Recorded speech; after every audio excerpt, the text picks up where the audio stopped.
saya Ones Sausan sebagai ketua diskusi. Pada hari ini kami berkumpul untuk membahas dan mencari pemahaman bersama terkait isu besar yang telah berlangsung lama, yaitu konflik antara Palestina dan Israel. Dengan tujuan akhir dari diskusi ini adalah untuk memperoleh pemahaman bersama yang lebih menyeluruh mengenai akar konflik serta mencari titik temu perdamaian antara Palestina dan Israel. Saat ini saya ditemani oleh teman saya. Baik, terima kasih. Perkenalkan, nama saya Yevia Dina Cantika. Saya di sini sebagai notulensi. Sebelum masuk materi, saya persilakan masing-masing peserta dari tim pro dan tim kontra untuk memperkenalkan diri terlebih dahulu. Baik, terima kasih. Perkenalkan, nama saya Jenika Suwardani sebagai tim pro. Baik, terima kasih. Perkenalkan, nama saya Rania Putri Agustina sebagai tim pro. Baik, terima kasih. Perkenalkan, nama saya Nabila Karani Prasetyo, saya sebagai tim pro. Baik, terima kasih. Perkenalkan, nama saya Nur Halimah, saya sebagai tim pro. Baik, terima kasih. Perkenalkan, nama saya Rafiqatul Mahmudah sebagai tim kontra. Baik, terima kasih. Perkenalkan, nama saya Faustina Yusyantianu, saya sebagai tim kontra. Baik, terima kasih. Perkenalkan, saya Risma Julika Putri, saya sebagai tim kontra. Baik, terima kasih. Nama saya Nur Khalifah Fitri Nur Febrianini, saya sebagai tim kontra. Baik, setelah kita memahami tujuan akhir dari diskusi ini, sekarang mari kita memasuki pembahasan inti. Untuk memulai, saya persilakan masing-masing tim, baik tim pro maupun tim kontra, untuk menyampaikan pandangan awal mereka. Baik, terima kasih moderator dan rekan-rekan semuanya. Saya akan menyampaikan pandangan kami, yaitu yang pertama dari sudut pandang hukum internasional. Posisi Palestina sebagai subjek hukum tidak dapat lagi diabaikan sejak tahun 2012. Majelis Umum PBB melalui resolusi secara resmi memberikan status non-member observer state kepada Palestina. Nah, pemberian status tersebut menunjukkan pengakuan bahwa Palestina dipandang sebagai negara oleh komunitas internasional. Walaupun belum menjadi anggota penuh PBB, status ini memperkuat legitimasi Palestina dalam memperjuangkan hak-haknya di tingkat global. Selain itu, hingga saat ini lebih dari 140 negara telah memberikan pengakuan diplomatik terhadap Palestina sebagai negara berdaulat. Pengakuan dari jumlah negara yang begitu besar menggambarkan bahwa eksistensi Palestina telah diterima oleh mayoritas anggota masyarakat internasional. Dalam teori hukum internasional, pengakuan oleh negara lain memperkuat unsur kapasitas menjalin hubungan internasional. Sebagaimana tercantum dalam Konvensi Montevideo 1933 yang merupakan dasar penilaian keberadaan suatu negara.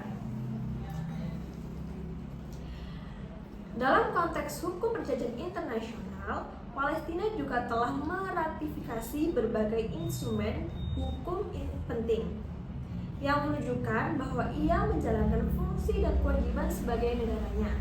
Di antaranya yaitu keempat Konvensi Jenewa 1949 yang memberikan perlindungan terhadap penduduk sipil selama konflik dan penduduk militer. Dan yang kedua, Statuta Roma Mahkamah Pidana Internasional atau ICC, sehingga Palestina berwenang untuk meminta ICC menyelidiki dugaan kejahatan perang dan kejahatan terhadap kemanusiaan yang terjadi di wilayahnya. Dan selanjutnya, beberapa perjanjian HAM internasional seperti ICCPR, ICSCR, CRC, dan CIDAW. Dengan ratifikasi tersebut, Palestina menunjukkan legal personality-nya. Artinya, Palestina bukan hanya diakui sebagai entitas politik, tetapi juga mempunyai kapasitas untuk memikul kewajiban dan menuntut hak dalam sistem hukum internasional. Nah, prinsip kunci yang mendasari perjuangan Palestina adalah hak menentukan nasib sendiri. Hak ini ditegaskan dalam pasal 1 ayat 1 di ICCPR dan ICCR yang menyatakan bahwa semua bangsa memiliki hak untuk menentukan nasib sendiri.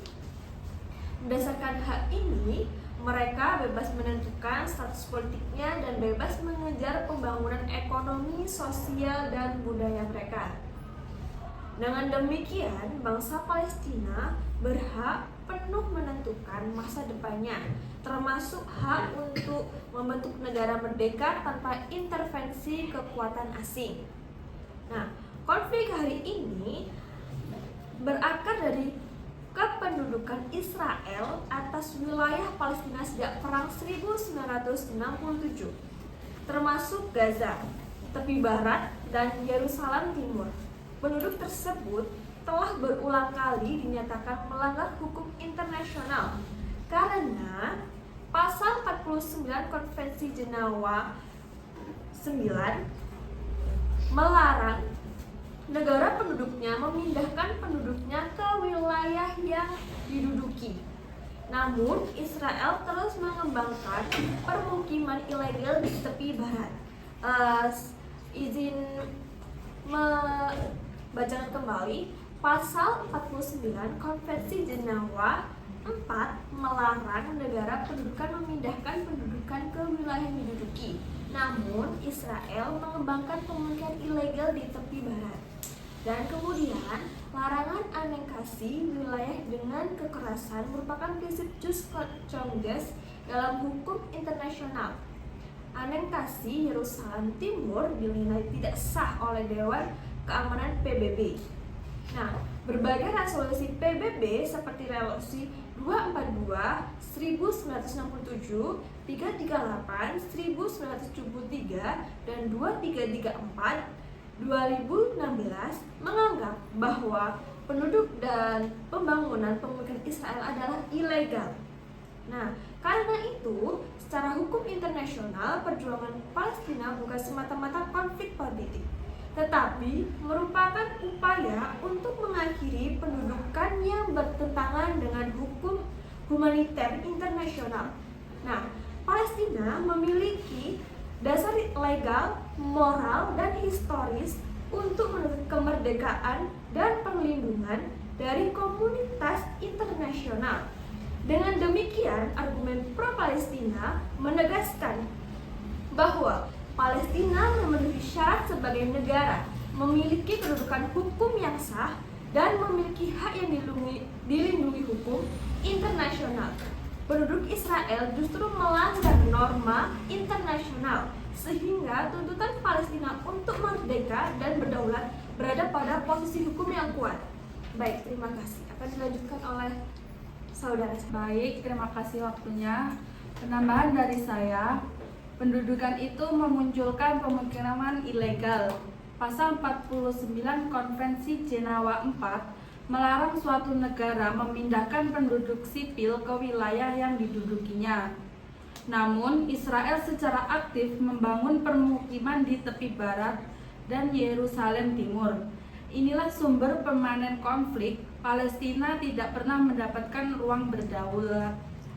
Blokade Gaza sejak 2007 memperburuk kondisi kemanusiaan. Menurut International Committee of the Red Cross atau ICRC, lembaga yang menjadi penjaga resmi Konvensi Jenewa, pasal 49 ayat 6 Konvensi Jenewa 4 secara tegas melarang negara pendudukan untuk memindahkan penduduk sipilnya ke wilayah yang sedang didudukinya. Aturan ini dibuat agar sebuah kekuatan penduduk tidak mengubah struktur demografis suatu wilayah, tidak merampas tanah penduduk lokal, dan tidak menciptakan kondisi kolonisasi baru di atas penderitaan masyarakat yang diduduki. Namun, dalam konteks Palestina, aturan ini justru dilanggar secara sistematis.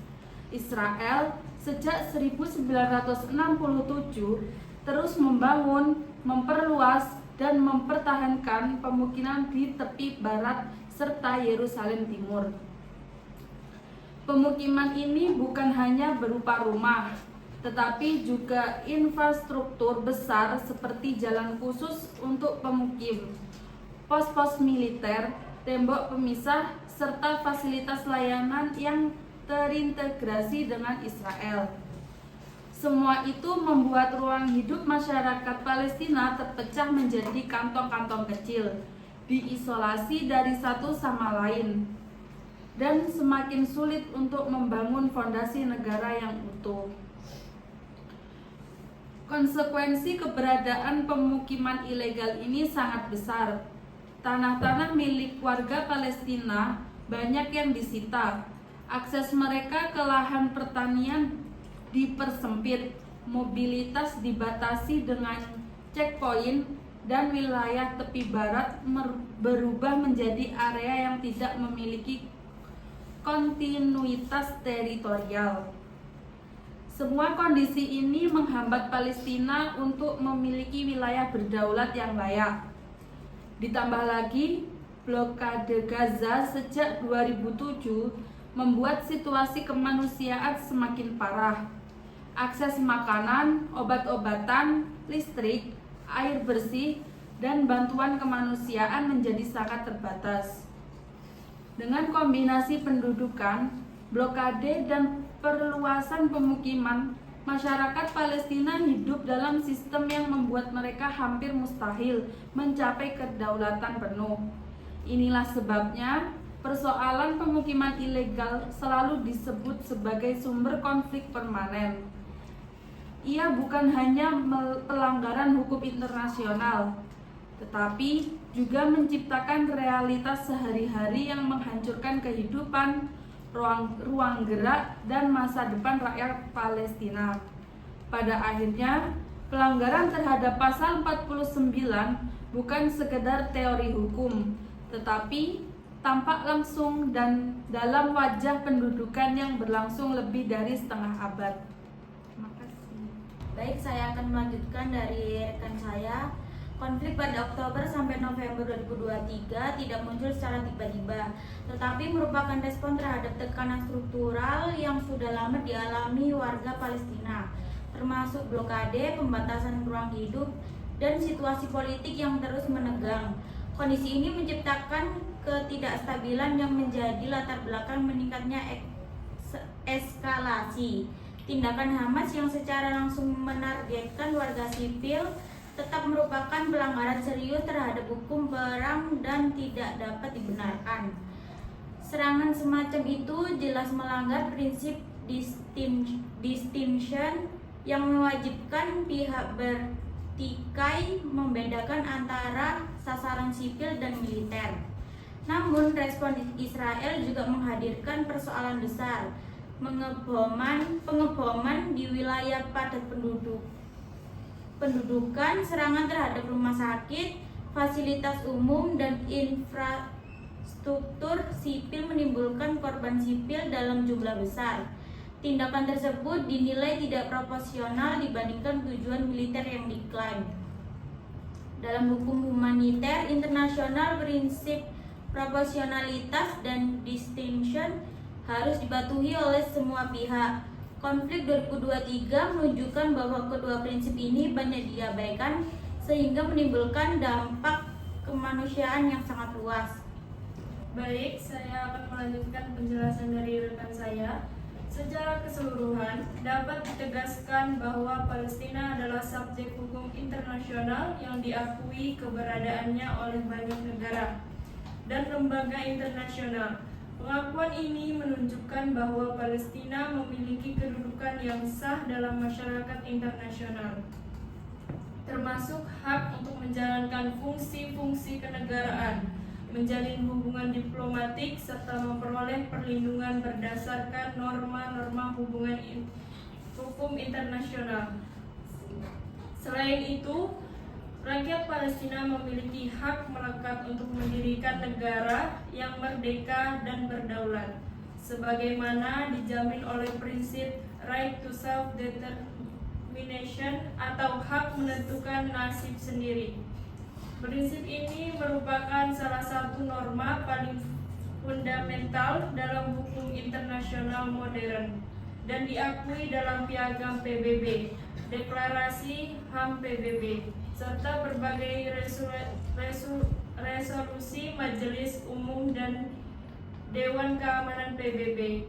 Dengan demikian, tuntutan rakyat Palestina untuk membentuk negara yang bebas dari kekuasaan eksternal bukanlah isu politik semata, tetapi hak hukum yang harus dihormati. Pada saat yang sama, pendudukan Israel atas wilayah Palestina menjadi akar struktural dari konflik yang berlangsung hingga kini. Pendudukan tersebut tidak hanya menimbulkan perubahan demografis melalui pembangunan permukiman, pembatasan mobilitas, dan penguasaan wilayah secara paksa, tetapi juga bertentangan dengan hukum humaniter internasional, terutama Konvensi Jenewa IV yang melarang transfer penduduk ke wilayah yang diduduki dan pelampauan kontrol militer yang merugikan warga sipil. Selama kondisi pendudukan ini terus berlangsung, upaya perdamaian apapun akan bersifat sementara dan tidak menyentuh akar masalah sesungguhnya. Oleh karena itu, konflik Israel-Palestina harus dilihat dari perspektif keadilan dan legalitas internasional, bukan semata-mata dari kompromi politik atau narasi keamanan sepihak. Penyelesaian yang adil mensyaratkan penghormatan terhadap hukum internasional, pengakhiran penduduk, pemulihan hak-hak rakyat Palestina, serta pengakuan terhadap kedaulatan Palestina atas wilayahnya. Hanya dengan pendekatan berbasis hukum dan keadilan, perdamaian yang berkelanjutan dapat tercapai dan hak-hak fundamental rakyat Palestina dapat dipulihkan. Baik, mungkin itu saja yang dapat saya sampaikan. Terima kasih. Baik, terima kasih atas waktunya. Israel dipandang sebagai negara berdaulat sejak diterimanya sebagai anggota Perserikatan Bangsa-Bangsa pada tahun 1949. Status ini memberikan konsekuensi hukum yang jelas bahwa setiap negara yang berdaulat memiliki hak untuk mempertahankan eksistensi, integritas wilayah, serta keamanan warganya. Hal tersebut tercantum secara eksplisit dalam pasal 51 Piagam PBB yang menyebutkan bahwa negara memiliki hak melekat untuk melakukan self-defense apabila menghadapi serangan bersenjata. Dalam konteks inilah, posisi Israel biasanya dibingkai dalam diskursus hukum internasional. Peristiwa 7 Oktober 2023 menjadi titik yang sangat menentukan. Pada hari itu, kelompok Hamas melakukan serangan bersenjata terkoordinasi ke wilayah Israel, termasuk penembusan garis perbatasan, pembunuhan warga sipil, dan penyanderaan. Serangan tersebut menewaskan lebih dari 1.000 warga Israel, yang dimana banyak negara dan pakar hukum internasional dikategorikan sebagai pelanggaran berat terhadap hukum humaniter internasional, khususnya aturan mengenai perlindungan warga sipil dan konflik bersenjata. Serangan terhadap non-kombatan, pembunuhan massal, serta pengambilan sandera secara terang-terangan bertentangan dengan Konvensi Jeuna pada tahun 1949 dan protokol tambahan. Atas dasar itu, Israel mengklaim sedang menjalankan hak pembelaan diri untuk menanggapi serangan yang dianggap mengancam keselamatan nasionalnya. Dalam perspektif legal formal, sebuah negara memiliki ruang untuk melakukan tindakan militer yang proporsional dan diperlukan untuk menghilangkan ancaman. Hal ini mencakup upaya menghancurkan kemampuan kelompok bersenjata yang menjadi sumber serangan. Oleh karena itu, untuk Israel, operasi militernya diarahkan pada infrastruktur, basis operasi, dan elemen-elemen Hamas yang dianggap bertanggung jawab. Namun, diskurs mengenai implementasi hak membela diri ini kemudian berkembang lebih luas. Banyak pakar menekankan bahwa meskipun negara memiliki hak untuk merespon, penggunaan kekuatan harus tetap tunduk pada prinsip proporsionalitas, necesitas, dan pembedaan atau distinction. Kemudian inilah yang membentuk perdebatan global. Apakah tindakan Israel dalam operasi militer setelah 7 Oktober dilakukan dalam koridor hukum humaniter internasional secara konsisten? Dengan demikian, dalam perspektif hukum internasional yang menitik beratkan pada status kenegaraan, legalitas tindakan, serta kerangka piagam PBB, Israel memiliki dasar yang diakui untuk melakukan pembelaan diri. Namun, pelaksanaannya tetap menjadi objek penilaian dan pengawasan internasional, karena setiap tindakan, balasan, dan konflik bersenjata selalu terikat kewajiban menghormati hukum perang dan melindungi warga sipilnya. Terima kasih. Baik, terima kasih atas kesempatannya. Di sini saya akan melanjutkan argumen dari teman saya. Blokade Gaza bukan tindakan agresi semata, tetapi merupakan upaya Israel mencegah masuknya senjata ke tangan Hamas. Gaza bukan wilayah pendudukan penuh sejak 2005 ketika Israel menarik semua pasukan dan pemukimnya dari sana. Hamas mempersenjatai wilayah tersebut dan menjadikannya basis operasi militer. Israel tidak bisa tinggal diam.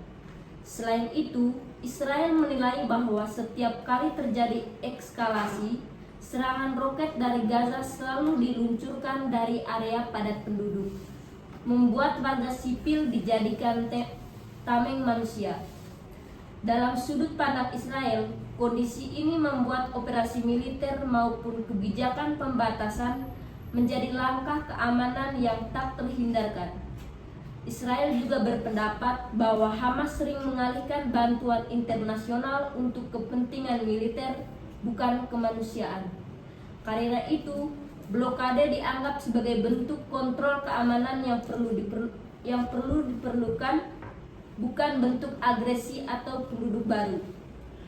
Selain itu, berargumen bahwa blokade tersebut selalu dilakukan melalui koordinasi tertentu dengan pihak internasional untuk memastikan bantuan kemanusiaan tetap bisa masuk.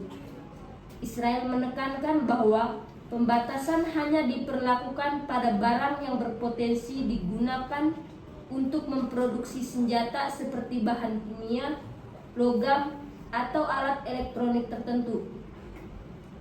Dari sudut pandang mereka, tanggung jawab utama untuk memperbaiki kondisi Gaza justru berada pada Hamas yang menguasai wilayah tersebut dan memilih memprioritaskan anggaran militer daripada kesejahteraan warganya. Israel juga mengklaim bahwa setiap kali mereka melonggarkan perbatasan, serangan roket kembali meningkat, sehingga mereka memandang bahwa kebijakan blokade adalah langkah pertahanan yang bersifat reaktif, bukan agresif. Dalam narasi pro-Israel, kebijakan ini bukan sekedar tindakan sepihak, tetapi bagian dari strategi bertahan hidup di tengah ancaman yang terus berlangsung.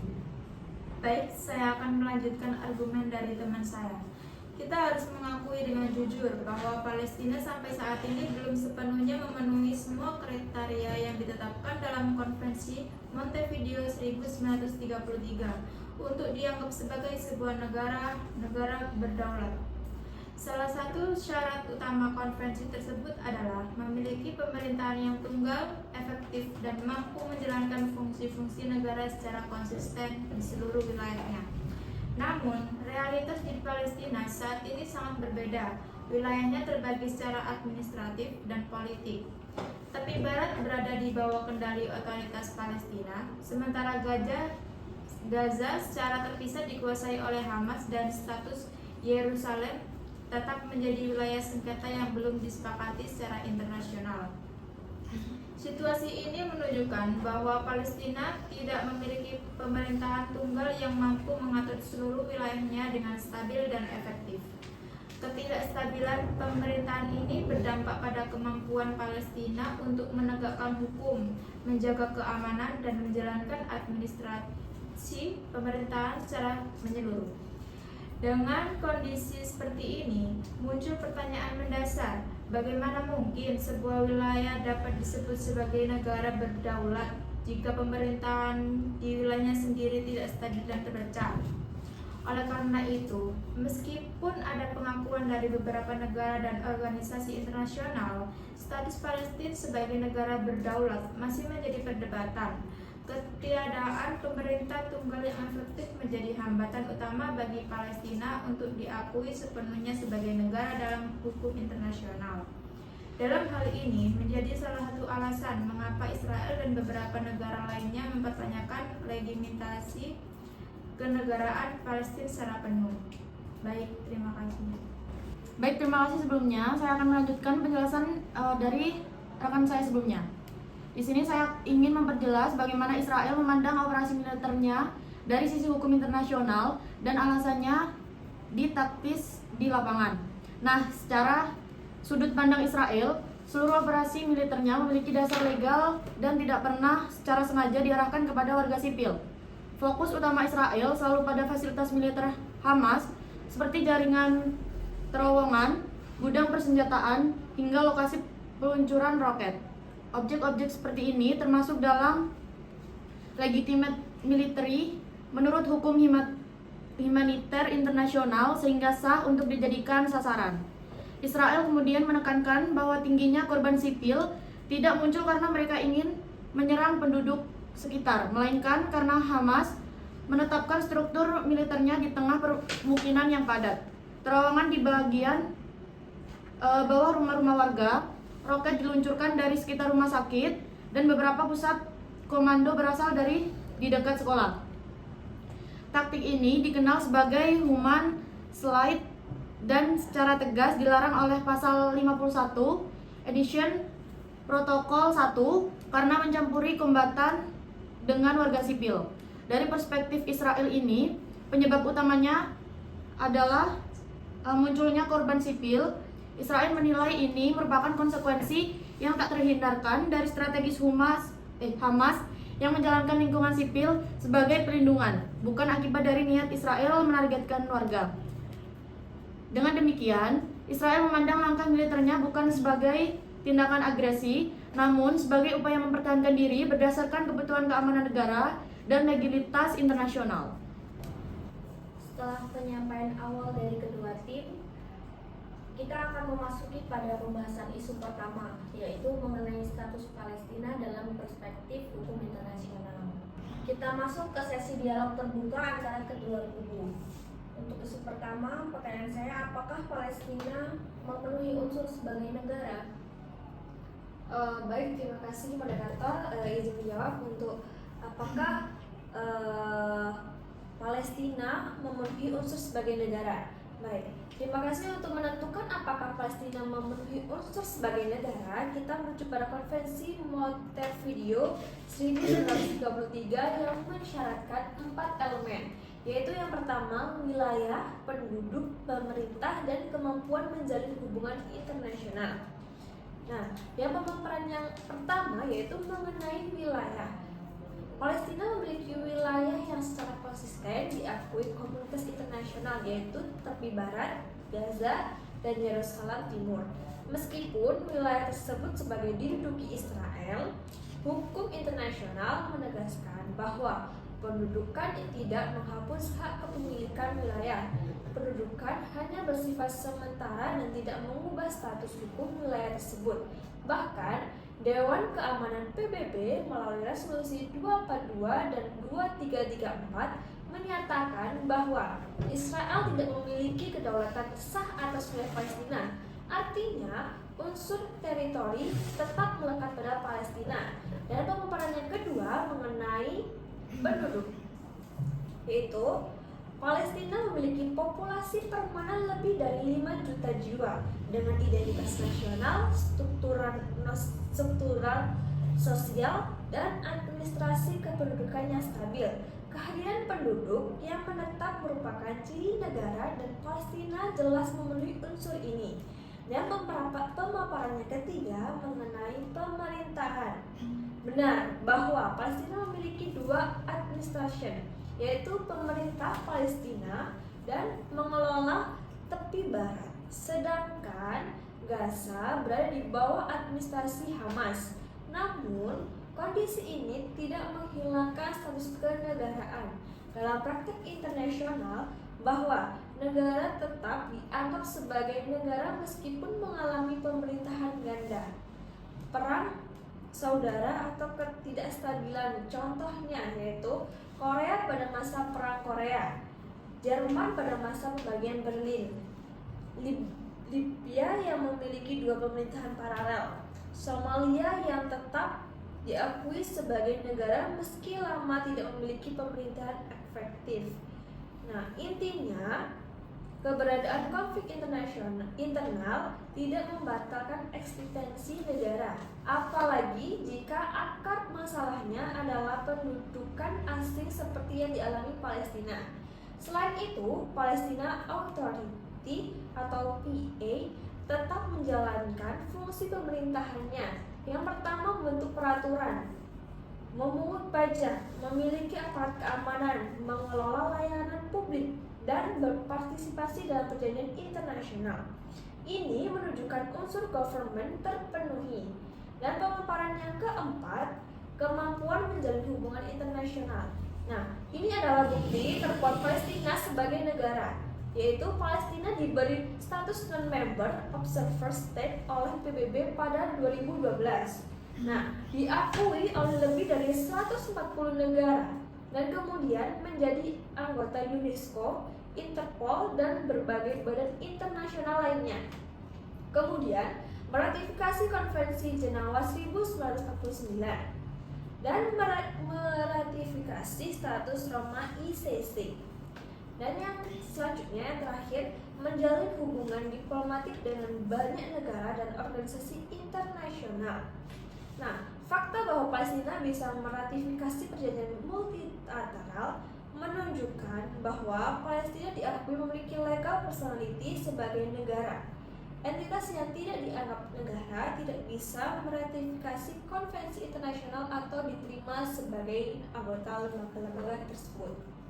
Dengan demikian, jika 4 unsur meta video diterapkan secara objektif, yaitu yang pertama wilayah, penduduk, pemerintahan, dan kemampuan hubungan dengan negara lain, maka Palestina sudah memenuhi semua elemen sebagai negara. Dualisme administratif tidak membatalkan status tersebut, karena yang menjadi penyebabnya adalah pendudukan, bukan ketiadaan kapasitas internal.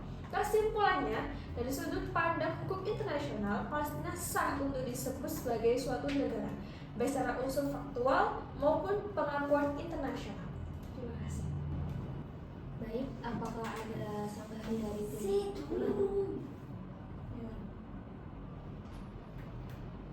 Baik, apakah ada sanggahan dari tim kontra? Baik, terima kasih moderator atas waktunya. Saya akan memberikan sanggahan kepada tim pro bahwa pengakuan luas tidak otomatis menjadikan suatu negara efektif. Kedaulatan harus nyata, bukan simbolik. Palestina tidak mengontrol perbatasan ruang udara atau keamanan internal. Mungkin saya dapat memperluas beberapa poin, yaitu yang pertama, kedaulatan tidak sekedar pengakuan, tetapi penguasaan nyata.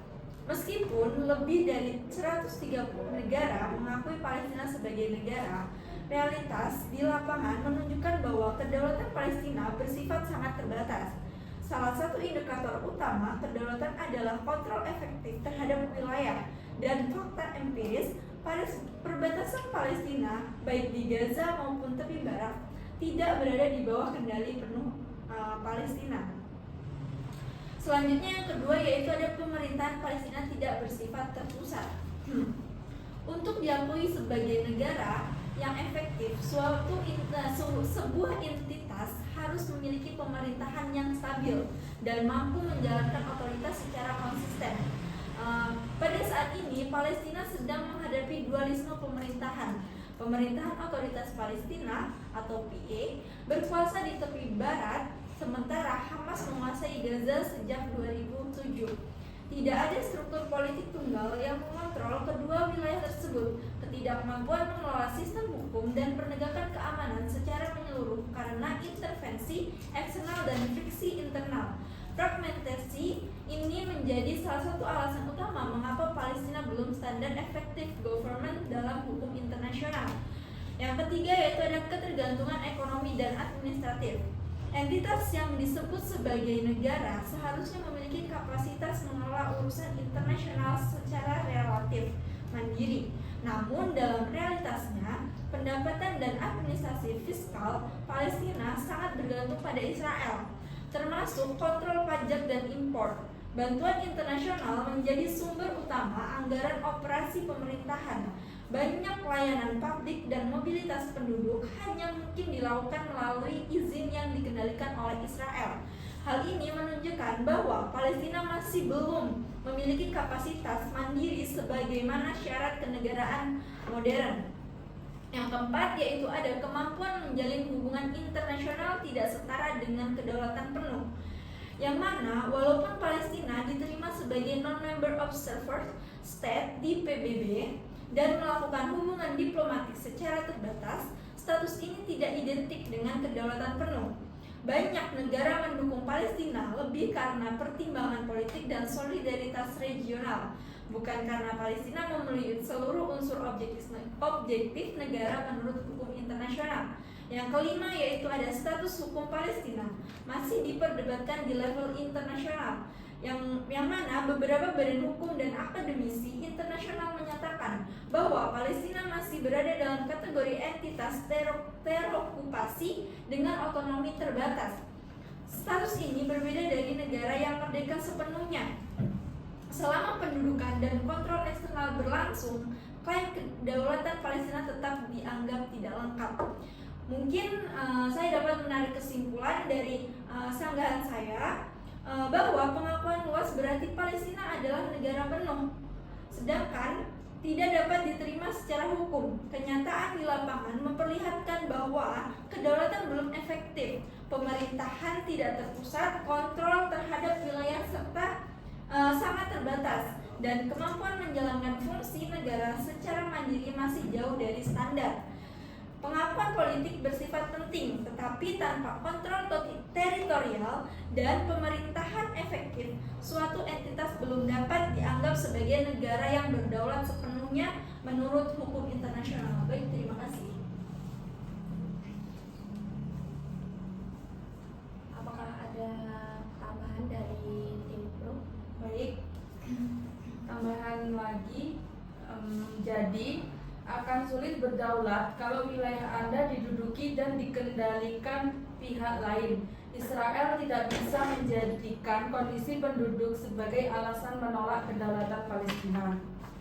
Menurut International Court of Justice, dalam Advisory Opinion tanggal 19 Juli 2024, kebijakan pendudukan Israel mulai dari pembangunan pemukiman ilegal, pengubahan komposisi demografis, perampasan tanah, pembatasan mobilitas, hingga penguasaan penuh atas sumber daya dan administrasi wilayah secara langsung menghalangi, menghambat, dan merusak hak rakyat dan administrasi wilayah Palestina untuk menentukan nasib sendiri.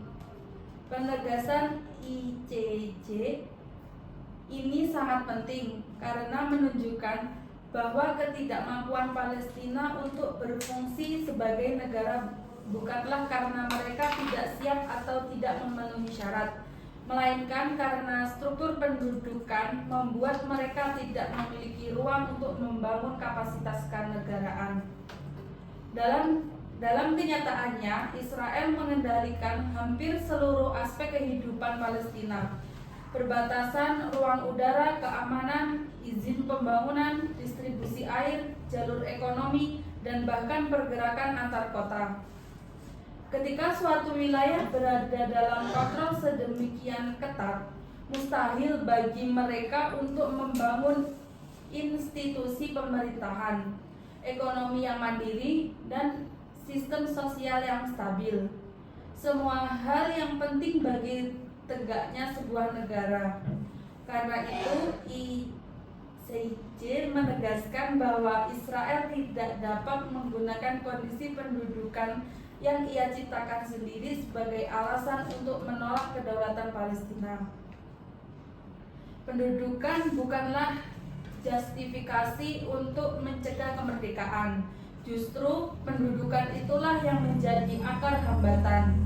Hukum internasional juga menyatakan bahwa hak menentukan nasib sendiri tetap melekat pada bangsa Palestina meskipun wilayah mereka diduduki, sehingga penduduk tidak pernah dapat menghapus atau menunda hak tersebut. Dengan kata lain, hambatan terbesar menuju berdirinya negara Palestina bukan terletak pada Palestina, tetapi pada kondisi struktural pendudukan yang secara sistematik menghalangi mereka untuk berdaulat. Baik, terima kasih. Isu kedua yang akan kita bahas adalah bagaimana legalitas pendudukan dari Palestina. Silakan dari tim Pro. Baik, terima kasih. Saya akan menjawab dari moderator. Resolusi PBB 242 dan 338 secara tegas menetapkan kewajiban Israel untuk menarik diri dari wilayah-wilayah yang didudukinya sejak tahun 1967. Kedua resolusi ini lahir setelah perang 6 hari dan menjadi salah satu dasar utama dalam kerangka hukum internasional terkait penyelesaian konflik Israel-Palestina. Resolusi 242 menegaskan prinsip ketidakbolehan perolehan wilayah dengan perang dan meminta penarikan pasukan Israel dari teritorial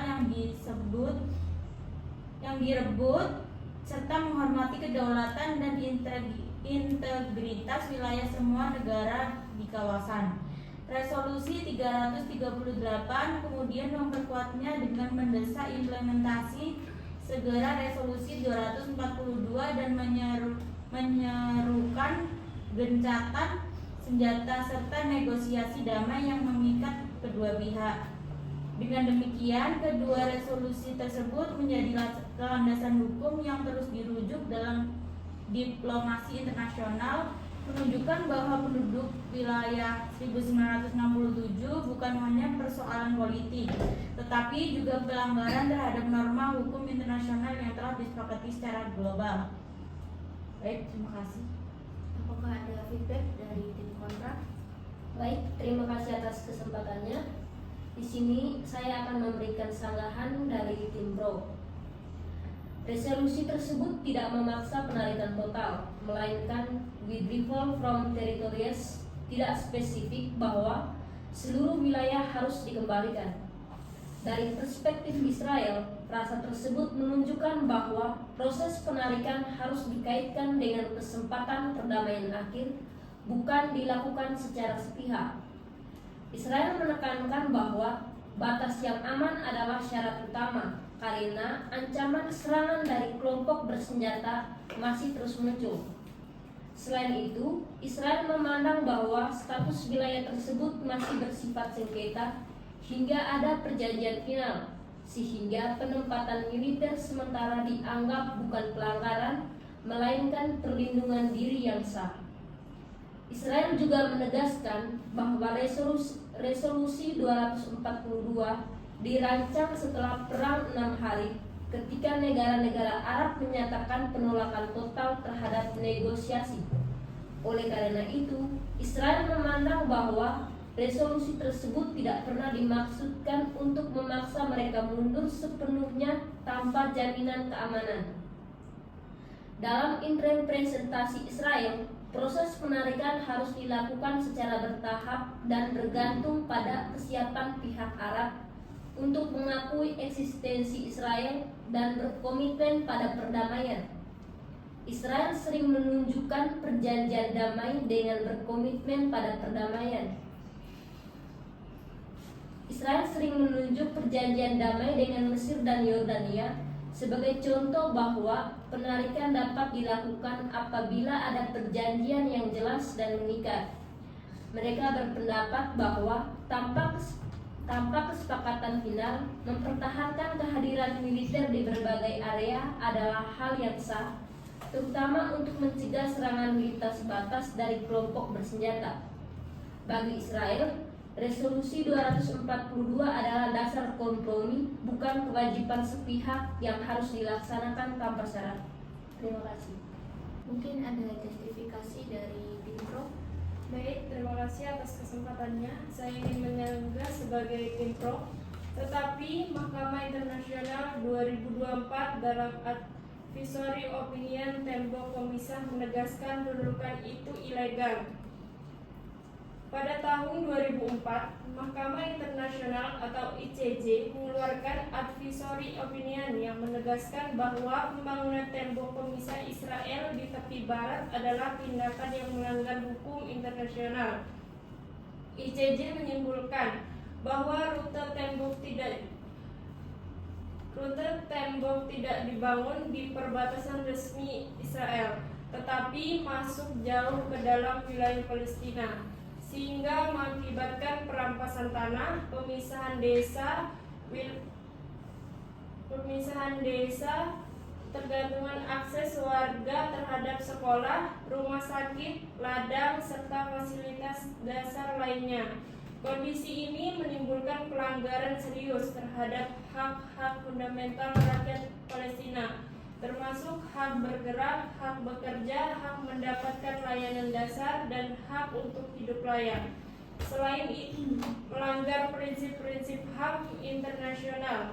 Membangun tembok juga dinilai melanggar Konvensi Jenewa 1949 karena Israel sebagai kekuatan pendudukan melakukan tindakan yang merugikan pendudukan sipil dan mengubah karakter wilayah yang didudukinya.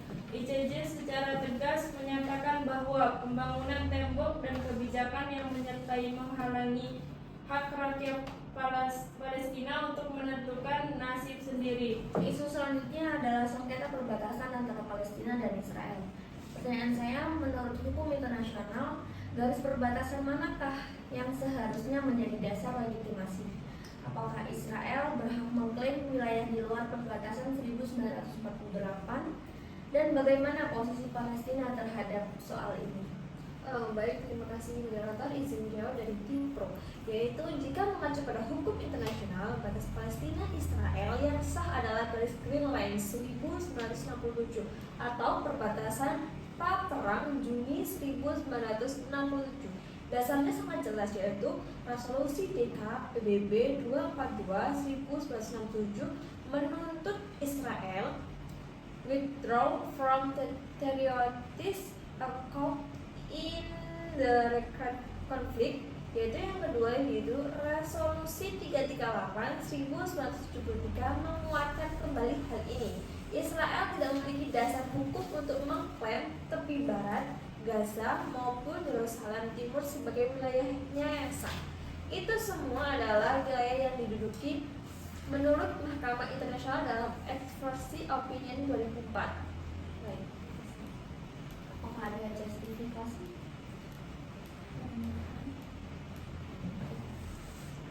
Baik, terima kasih. Saya akan menambahkan, kita juga harus ingat garis pembagian resolusi 181 PBB tahun 1947 yang menetapkan Yerusalem sebagai corpus paratum, wilayah internasional, bukan milik Israel. Israel menguasai Yerusalem Timur melalui Perang 1967 dan aneksasi wilayah melalui kekuatan militer adalah ilegal sesuai prinsip dasar hukum internasional. Terima kasih. Baik, saya akan menambahkan, sengketa perbatasan bukan hanya soal garis wilayah, tetapi juga soal pemukiman ilegal. Pemukiman Israel di tepi barat melanggar yang pertama pasal 49 ayat 6 Konvensi Jenewa 4. Yang kedua, banyak resolusi PBB termasuk resolusi 2334 2016 yang menegaskan pembangunan permukiman Israel tidak memiliki keabsahan hukum. Selama pemukiman semakin luas, perbatasan tidak akan pernah stabil. Terima kasih. Izin saya menambahkan, inti masalahnya adalah Israel terus memperluas klaim perbatasan secara de facto melalui pembangunan pemukiman, tembok pemisahan, aneksasi administratif Yerusalem Timur. Maka posisi Palestina jelas perbatasan yang sah adalah perbatasan 1967, bukan hasil ekspansi militer. Mungkin itu saja. Baik, saya akan menjawab pertanyaan dari moderator. Untuk dari tim kontra, Israel menggunakan pendekatan yang berbeda. Garis 1967 bukan merupakan perbatasan final, tetapi garis gencatan senjata pasca perang 1949. Ini ditegaskan dalam Armistice Agreements bahwa garis itu bukan garis batas permanen. Yang mana dalam hal ini kita berpendapat bahwa perbatasan final harus dinegosiasikan, bukan dipaksakan. Mungkin dari teman-teman saya ada yang ingin menambahkan? Baik, dari saya sendiri, Israel di sini juga menekankan historical claims dan landasan religius terhadap wilayah Yerusalem dan tepi barat, yaitu Yudea dan Samaria. Walau klaim historis bukan dasar kuat dalam hukum modern, Israel menggunakan sebagai dasar moral dan politik. Israel merasa bahwa wilayah seperti Yerusalem dan tepi barat memiliki hubungan sejarah yang sangat kuat dengan bangsa Yahudi, baik secara budaya maupun agama. Karena itu, mereka melihat klaim tersebut bukan hanya urusan politik, tetapi juga soal identitas dan hubungan emosional yang sudah ada ribuan tahun. Walaupun alasan sejarah memang tidak selalu diakui sebagai dasar hukum internasional modern, Israel tetap menggunakannya sebagai alasan moral bahwa mereka punya ikatan khusus dengan tanah tersebut. Dalam pandangan pro-Israel, faktor sejarah ini membuat mereka merasa memiliki hak untuk tetap mempertahankan kehadiran di wilayah itu sambil menunggu hasil perundingan final. Jadi, walaupun tidak kuat secara hukum formal, klaim historis ini sering dijadikan alasan mengapa Israel sulit melepaskan wilayah tersebut begitu saja. Baik, saya akan menambahkan. Israel berpendapat wilayah tepi barat tidak sepenuhnya diduduki tetapi disputed territories. Mengapa? Karena sebelum 1967, tepi barat bukan milik Palestina. Wilayah itu berada di bawah Yordania dan Yordania hanya diakui oleh sebagian kecil negara ketika menganeksasinya. Sehingga argumentasi Israel tidak mungkin disebut penduduk atas wilayah negara Palestina bila negara itu belum diakui sepenuhnya sebelum 1967. Baik, terima kasih. Terima kasih. Saya akan melanjutkan di sini terkait isu perbatasan, khususnya mengenai Yerusalem. Posisi Israel yang sangat tegas. Israel memandang Yerusalem sebagai ibu kota yang tidak terbagi atau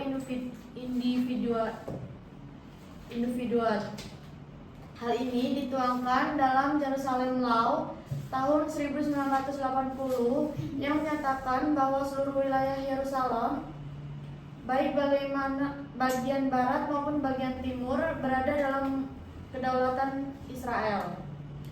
Dari perspektif Israel, konsistensi administrasi dan keamanan di Yerusalem hanya dapat dijaminkan jika wilayah tersebut berada di bawah satu otoritas, yaitu otoritas tunggal. Karena itu, meskipun tidak sejalan dengan pandangan mayoritas internasional, Israel tetap memandang bahwa kontrol menyeluruh atas Yerusalem adalah bagian dari kepentingan fundamental negara. Terima kasih. Untuk isu yang keempat, bagaimanakah proporsionalitas serangan pada bulan Oktober sampai November tahun 2023? Baik, saya akan menjawab. Hamas melakukan serangan bersenjata terlebih dahulu terhadap warga sipil, fasilitas publik, dan infrastruktur penting Israel.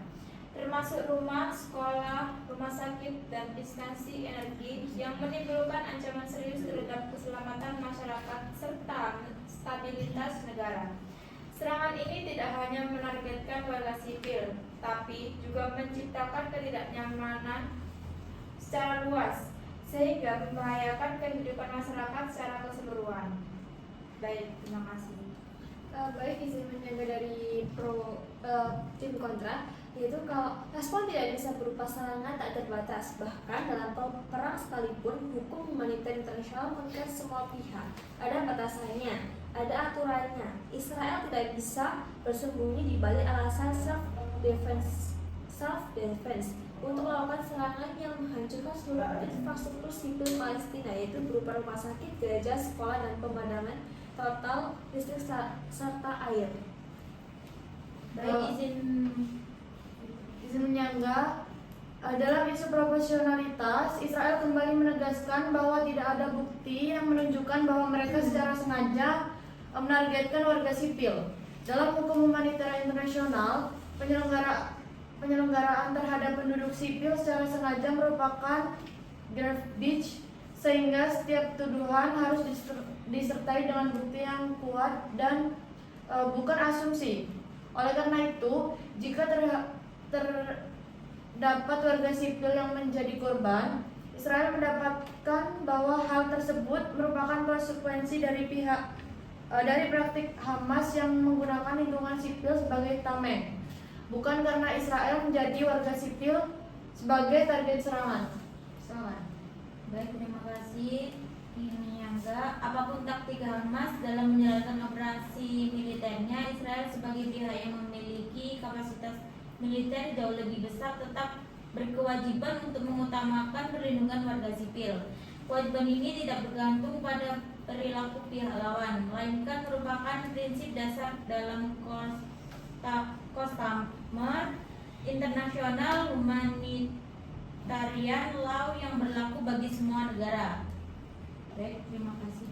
Terima kasih atas kesempatannya. Saya sebagai perwakilan dari tim Pro ingin menjelaskan bahwasannya konflik Israel-Palestina tidak akan selesai hanya dengan gencatan senjata atau negosiasi sementara, karena akar masalahnya adalah pendudukan Israel dan penolakan terhadap hak-hak dasar rakyat Palestina. Menurut hukum internasional, Palestina berhak atas penentuan nasib sendiri, kedaulatan tanah, dan perlindungan dari diskriminasi pendudukan Israel.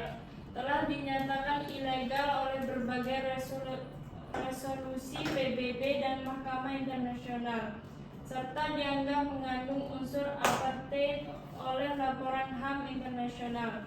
Menurut pandangan para ahli seperti Richard Falk dan John Quayle, sepakat bahwa konflik hanya dapat berakhir jika ada pengakuan penuh terhadap hak politik bangsa Palestina dan penghentian total pendudukannya, mengakui hak tanpa mengakhiri pendudukan, atau mengakhiri pendudukan tanpa mengakui hak akan menghasilkan perdamaian semu. Karena itu, keadilan hanya tercapai jika kedua langkah tersebut dilakukan bersamaan.